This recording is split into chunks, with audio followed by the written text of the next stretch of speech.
ఒకప్పుడు ఆ ఊరి గాలిలో అక్షరాల వాసన వేసేది. తెల్లవారుజామున వినిపించే ఆ సైరన్ మూత వేల కుటుంబాలకు మేలుకొలుపు పాట. అది కేవలం ఒక కాగితం మిల్లు మాత్రమే కాదు, కాగజ్ నగర్ గుండె చప్పుడు. అదే మన సిర్పూర్ పేపర్ మిల్స్. 1938 సంవత్సరం అప్పటి హైదరాబాద్ చివరి నిజాం మీర్ ఉస్మాన్ అలీ ఖాన్ గారు ఒక గొప్ప సంకల్పంతో ఈ మిల్లుకు పునాది వేశారు. అప్పట్లో ఇది ఒక పారిశ్రామిక విప్లవం. ఆ తర్వాత బిర్లా గ్రూప్ చేతుల్లోకి వెళ్ళాక ఆసియాలోనే అత్యంత నాణ్యమైన కాగితాన్ని అందించిన ఘన చరిత్ర దీని సొంతమైంది.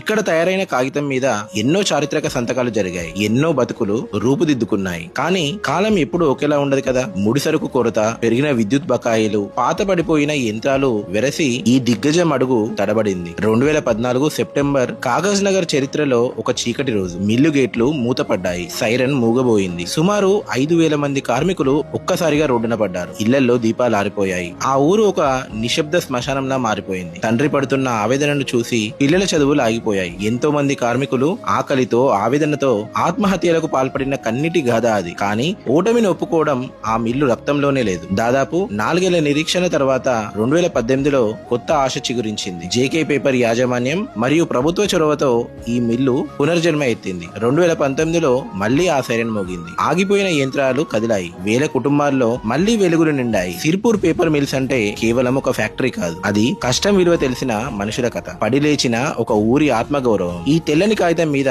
మళ్లీ కొత్త చరిత్ర మొదలైంది. మీలో ఎంతమందికి ఈ మిల్లు తెలుసు? మీ కుటుంబంలో ఎవరైనా ఇందులో పనిచేశారా? మీ అనుభవాలను కామెంట్స్ లో పంచుకోండి.